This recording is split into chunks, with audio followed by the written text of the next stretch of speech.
Should we tell Caitlin we need a minute? Yeah. Here, I can. Give us a little bit longer, Caitlin. Okay, oh, this is ridiculous. Yeah, camera doesn't look like it's. Yeah. I wish it would go faster.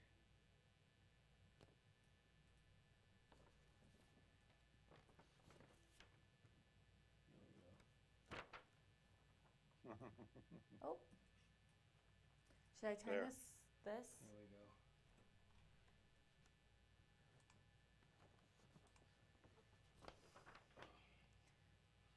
And maybe if we zoom in a Yeah, tad. we're good. I got you. Cool. Is that better? Maybe Can you a hear us? little Test, test, higher. test. Usually from like here. That way I can kind of hide my paper since I don't have anywhere to put it. Sorry. That should be good. Okay. But I don't. We're still missing.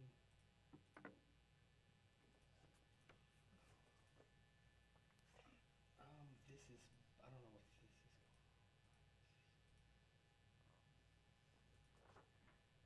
I don't know why this is black right here. Though. This is the only issue. This is supposed to be. Yeah, like playing the This- video. This is supposed to be having a breakdown. Do you need to restart the pro? It's being weird. I see the. Hold up. I gotta go find Garrett. Okay. I don't know why that is.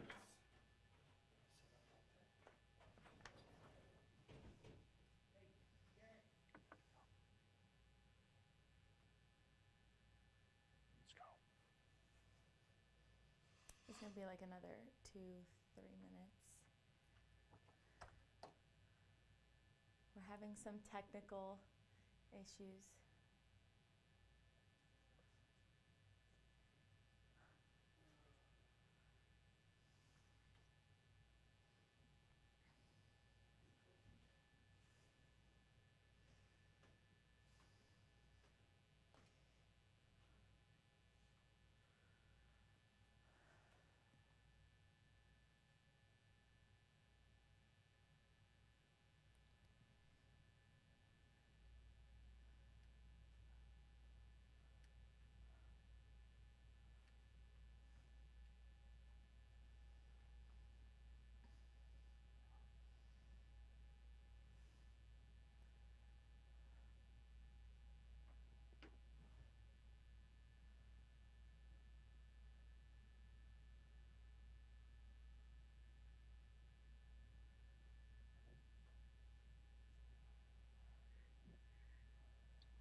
You're good, Brady. I don't think we're in a rush at this point.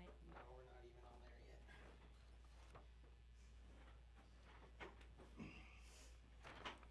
Okay. Wow, my nose is red. Am I still on mute? Is that why they can't hear me? Yeah, I mean we're not even live. You should not be muted. No. Can you hear me, guys? Is your mic on? Yep, I can hear you. Okay. Test, Okay. test. Okay. I think I All right, was before. we're about ready. Where's Caitlin? Should we Okay. give it? Let's do 12:50. We got a minute. Okay. Right? Yep.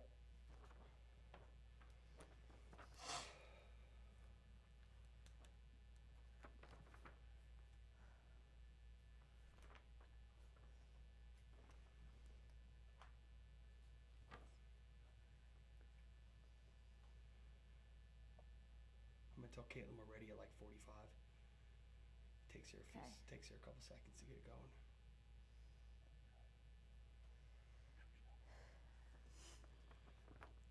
All right, Caitlin, we're ready. All right, everybody, stand by. Okay, just a second, please.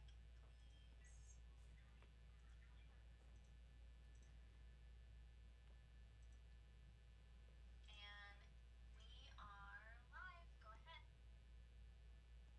What's up, everyone? Welcome to the Breakdown, where we break down everything you need to know about Panhandle football across the Panhandle. Before we wrap it up on Friday nights, I'm Claudia Faust, joined by Evan Abramson and Lance Launer. We have a fun show for you guys, so we're going to jump right into it. First game we're going to talk about from last week is Midland Lee at Tascosa, the Rebels versus the Rebels. I was at this game, and from my opinion, in the beginning, it looked like Tascosa had a real handle on the game, but ended up losing 31-21. Lance, why don't you start? What do you remember about that game? Well, Claudia, hey, Tascosa could barely beat you, Evan, and myself, going a -6 in turnover ratio like it did against Lee. So Tascosa was in this game most of the way, as you just said. There were two big positives I see coming out of this, and that's an aggressive defense and then the immense skills of running back Major Everhart. He ripped off that 45-yard run, finished with 120 yards. Not what the Rebels wanted out of this game, but Lee and quarterback Mikey Serrano have a chance to win that district, so no shame in that loss. Hey, Lance, I mean, I completely agree with everything you said. The big thing to me that we've kept on hearing from these Amarillo ISD coaches is that Tascosa and Amarillo, they're playing this Midland Lee team that is superb. It's a team that's going to go deep into the playoffs this year, a team that's from 6A. So it's more so about not so the loss and the win. Yes, they would much rather get the win than the losses, but they're getting that experience against tougher competition, which is going to help them down the road. So it's the same thing that we saw against Amarillo versus Midland Lee, is that Tascosa kind of fell. They were in this game, but didn't have the tools or the success to come away with the win. All right, guys. Well, last week, Levelland was taking on Canyon, and Canyon is still undefeated after defeating the Lobos 40-0. So obviously another fun game to talk about there. But Evan, what do you think it is that's working for the Eagles? Well, I got you two names for you. It's Brody Cook and Jay DeFore. That's what's working for the Eagles. Those two are dynamic. They're the dynamic duo, Batman and Robin, on the field over at Happy State Bank Stadium. Those guys can throw the ball, they can run the ball, and make big plays. But I can't forget about the defense and the coaching. We say this every single week, and we're going to keep on saying it because they're not stopping anytime soon. This team got their third shutout of the year. Their third shutout. Some teams are lucky to get one shutout, but this defense has been electric, and the offense is creating opportunities, creating these long drives, which is letting the defense get that rest time that they need to be so effective when it's their turn on the field. But Blake Bryant is doing a great job. Levelland, you got to feel bad for them. They've been playing Pampa, Dumas, and now Canyon, so it's tough that team got 3 losses in a row from that district. But, Canyon, you can't give them any credit less than they deserve because that team is on fire right now, and they're not going away anytime soon, Lance. Yeah, Claudia, Evan, he loves that offense. It's all offense about our man, Evan. However, you got to go with the Purple People Eaters, Evan, on that other side of the ball. Like you said, you mentioned they got these shutouts, but with that win, they completed not only a 3-week shutout stretch, but a 4-week stretch of not allowing a touchdown against Estacado, Borger, Midland Greenwood, and then Levelland. And that score is 166-3 in those 4 games with no touchdowns allowed. Against Levelland, my guy Jet Meek, the safety I always talk about, he got me a pick. So did linebacker Randall Barrett. So they came up with big plays. But I will say this, Jay DeFore is having a magical season, threw for 228 yards and 3 touchdowns. So just a perfect night for a homecoming game for the Canyon Eagles. Well, guys, we're going to kind of shift gears here. We're 7 weeks in, and we're not surprised seeing games postponed and now forfeited because of COVID-19 positive cases. The Panhandle Oldham game was canceled for tomorrow. Panhandle's obviously looking for a new game, but what do we think of this COVID-19 forfeit rule? Evan, why don't you start? Look, there's not going to be a perfect situation with this rule and with the situation. They didn't exactly have a lot of time to prepare for this, and they kind of rushed it because they wanted and they were so desperate to have this season start in the fall, which I don't blame them. Football belongs in the fall, and there would have been even more problems if they tried playing football in the spring. But the problem is you have a team, for example, like Spearman, who had a perfect season going, had a great season going, greater than great, and they took a district loss and had a loss on their record now. Not because of their fault, but because they had a couple positive cases on that team, and all of a sudden now that whole perfect season is ruined. You also have a situation where it was explained to me last night, where now Panhandle, for example, now that they got this district win, they have the unique possibility to get 2 wins in one night, all because they got that forfeit win. But also, if they're able to find a game for tonight, or for tomorrow, or maybe let's say Saturday, then they could potentially get 2 wins in 1 week. Yeah, that's crazy. That's the stat of all stats, but I don't like it a bit. But it is what, like Evan said, they were thrown up on this, so they couldn't put in a bye week or extend the season at the back end to drop a couple of weeks in there, because the playoffs are going to start right after. Let me expand on what Evan said with number 6 Spearman. They lose that. That was a matchup with number 1 Canadian. Not only did we lose that game and it had to forfeit it, it was just going to be a great high school football game. So no fair. That's not fair to Spearman 0-1. I think they've got to come up with a rule where there's a winning percentage at the end if you only miss 1 game because of COVID. If it's 2, then they're going to have to figure something out. So don't have a great answer for it right now. I don't think anybody does. It's just a tough one. But how about that? 2 wins possibly for Panhandle in 1 weekend. Life doesn't get any better than that.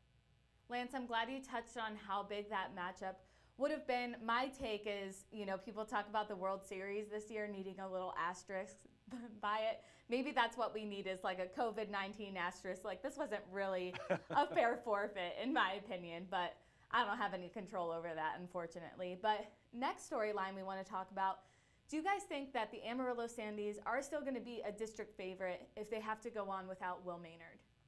Lance, why don't you start? Man, with all due respect to the Sandys, I don't think they were necessarily the favorite going in. You had Tascosa coming in from 6A, who had these great previous seasons. So I think you'd have to consider Tascosa a title contender. And then down in Lubbock Coronado has the talented quarterback Robertson Sawyer, who's already signed or committed to Mississippi State. That's Mike Leach. So I don't know. I will say this. They will miss Maynard, but we did see a sign of the replacement. Brock Wade came in against Midland when Will got hurt. Completed 8 of 15 for 160 and 3 touchdowns. So I think they'll move on. Yes, they're going to miss him big when his leadership role. But as Coach Dunham told us at the press conference, Claudia, hey, who was on the sideline cheering everybody on and helping Wade? It was Will Maynard in his sling with a rumored broken collarbone. Well, let's not forget Jake Maynard was also on the sidelines helping the rest of the team get coached up too. So he really commended both brothers for their attitude, that they weren't feeling sorry for themselves on the sideline. And he also commended Brock for, coming out and doing what he does, which is being a backup QB, and he did exactly the job he needed to do. But Evan, what's your take? I was always high on the Amarillo Sandys. I thought that it was going to either be them or Tascosa. I had Tascosa finishing right behind Amarillo.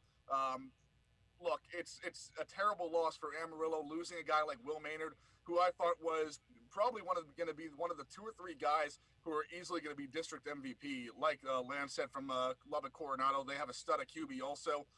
For me, it was I don't know what the answer is. I don't know enough about Brock.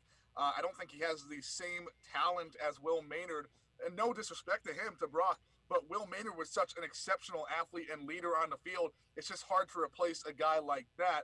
So I think it all depends on how long Will Maynard is out for. Will Amarillo suffer because that he's gone? Absolutely, yes. But the question is, can he survive long enough where they don't have to take too many losses before Maynard comes back into that starting role, if he's able to come back to the season at all? So my answer right now is I really don't know. If I had to give you an answer, I would say probably no. They're not the district MVP favorites anymore. Well, you mentioned Tascosa as one of those potential favorites, which brings us perfectly into our pick'ems, which this week, the first one is Odessa Permian at Tascosa. Evan, we'll start with you. Are you going with Tascosa? I'm going to go with Tascosa. I'm going to give them the credit over that 6A team in Odessa Permian. I think that Tascosa is looking for that big bounce-back win. I think they kept it close in that second game after winning their first game. So I think the Tascosa Rebels are going to wind up 2-1 after this week.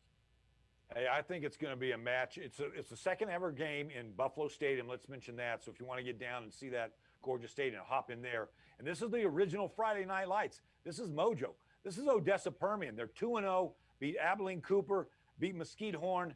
But and both teams, Evan and Claudia, will play the same style of offense, which is that flex bone. So we're going to be a lot of running. So the over and under on passes attempted in this game, 10.